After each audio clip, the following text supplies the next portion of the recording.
উপস্থিত সম্মানিত সভাপতি সাহেব, উপস্থিত আল্লাহর হাবিব মুহাম্মদ আরবি সাল্লাল্লাহু আলাইহি ওয়াসাল্লামের ওয়ারিস সম্মানিত উলামায়ে কেরামগণ, আমার বাবার বয়সী মুরব্বিয়ানে আযম, আমার প্রাণপ্রিয় যুবক সমাজ, ছোট বড় ভাই বন্ধুগণ, মহান রব্বুল আলামিনের দরবার মধ্যে শুকরিয়া আদা করিয়ার মহান রব্বুল আলামিনে অমন একটা জায়গার মাঝে আসার মতো, বসার মতো, আলোচনা করার মতো, শোনার মতো তৌফিক দান করছেন। শুধু হোক আলহামদুলিল্লাহ। ওইসা নারাজ হোক আলহামদুলিল্লাহ।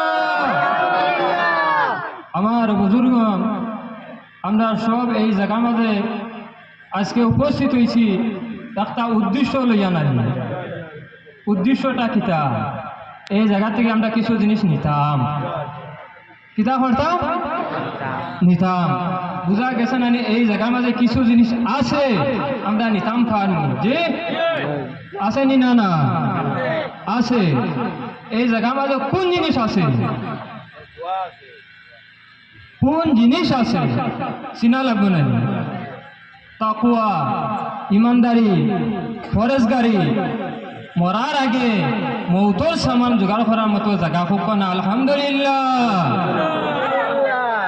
আমার বুজুর্গণ, আমরা মানুষ যেই সময় মারা যায়, মারা যাওয়ার পরে আমাদের আত্মীয় স্বজন, প্রতিবেশী, মহল্লাবাসী মানুষের কিতা করে? গরম জল করে, বড়ই ভত্তা দে, মন্দির কুড়ি দে, দিয়া কিতা করে? জলটারে গরম করে। করেনি না? না গরম করে। গরম করার পরে যে ব্যক্তি মারা গেছে এনার কিতা করে? গোসল করায়। কিতা দিয়া? গরম জল দিয়া। এই জায়গা মধ্যে বড়ই ভত্তা দেবা হয়, দেখা আসেনি আপনার? সাব দেন কিতার লাগিয়া। এই বড়ই ভত্তা যেটা আছে, এই বড়ই ভত্তার খসে মানুষের শরীরের মাঝে যা আবর্জনা আছে সব কিন্তু সরাই লাগবো না। সুবহানাল্লাহ। হযরতে আদম আলাইহিস সালাতু ওয়াস সালাম যেই সময় জান্নাত থেকে বাহির হইছেন, ওয়ার পরে এই পৃথিবীর মাঝে সর্বপ্রথম যেই ফল খাইছেন, এই ফলটা আসো বড়ই। কিতা আসো? বড়ই। পরকা কইছো না? আসলে নসলা জমিনে ফসল। সর্বপ্রথম বড়ই খাইছেন, যার থেকে আদম সন্তান জমিন থেকে বিদালওয়ার পরে বড়ই ভাত্তা দিয়া পানি জল গরম করা হয়, করিয়া কিন্তু গোসল দেওয়ানি হয় মানুষের পরিষ্কার করার জন্য। করার পরে মার্কেটে কিয়া সব থেকে দামি সাদা খাবার আনা হয়, এরপরে আতর লাগানি হয়, লাগাইয়া মানুষের বড় একিন করিয়া মানুষের দহন করে, জনজা মাঝে নেই, বড় একিন করিয়া মায়া করিয়া গরম জল, সাদা কাপড়, সুরমা আতর দিয়া একিন করে। কারণ কিতা? মানুষের বড় পবিত্র বানাইয়া দে। যদি আপনার আমার নষ্টা যদি এই সময় পবিত্র থাকে না, গরম জল, সাদা কাপড়, আতর দিলে কোনো লাভ হইব? আওয়াজ দিয়া বলো, লাভ হইব? যদিও আমার অন্তর ঠিক থাকে, ইমান যদি ঠিক থাকে, বড়ই জলদি যদিও আমার গোসল করাই না, তাহলে কিন্তু আমি বেড়া ফার হয়ে গেছি। সব ওখানে মার ঠিক না? ঠিক। আমরা অন্তর দিয়ে কিতা করতাম? ঠিক করতাম। ইমান যেটা আছে, ইমানের হেফাজত করতাম। ইমানের হেফাজত কিলা করতাম? ইমানের হেফাজত কিলা করতাম? পয়লা নম্বর আপনি বের দিতা। বের বুঝেননি আপনারা? সবজি কাজ করেননি? বের দিতা। এই বের দিতাম কিতা দিয়া? আমি ইমানদার, মুমিন, মুসলমান।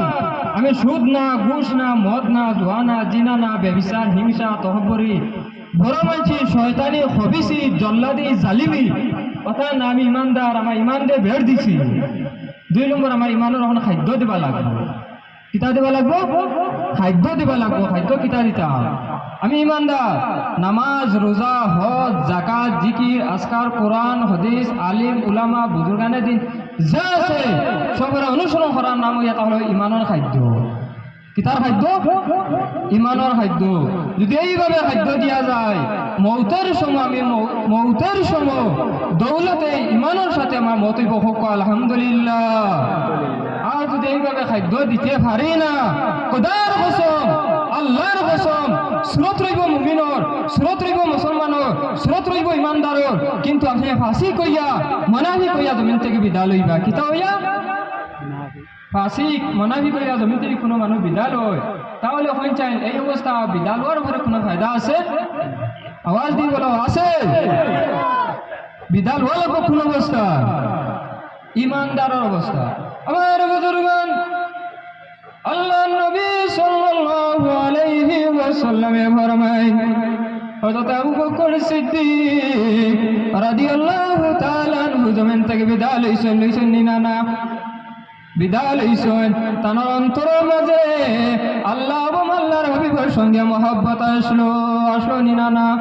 আমার বুজুর্গগণ, হযরত সিদ্দিক আকবর তার সুলার সালি পর্যন্ত ইসলামের জন্য কিন্তু তাই দান করে লিখেছেন।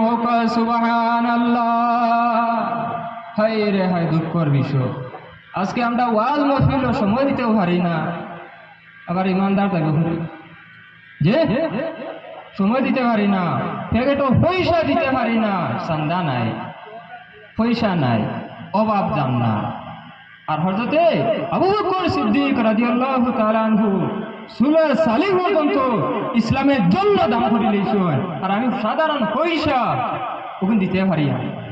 দেখো আমার বুজুর্গগণ, আমরা যদি আবু বকর সিদ্দিক রাদিয়াল্লাহু তাআলা আনহুর মতো ইমানদার থাকি, উমরে ফারুকের মতো থাকি, উসমান গনির লগে তারার মতো থাকি, খুদার কসম, আল্লাহর কসম, খবর যাইবার আগে আমার লাগে জান্নাত ওয়াজিব হয়ে যাব, ওখানে আমি নবীর দিদার নসিব হয়ে যাব। ঘুমর ভাই, তুমি আর যে মানুষের উপরে রাসূলুল্লাহ সাল্লাল্লাহু আলাইহি ওয়াসাল্লামের দিদার নসিব হয়ে যাব, তাই তোমার লাগে জান্নাত ওয়াজিব হয়ে যায়।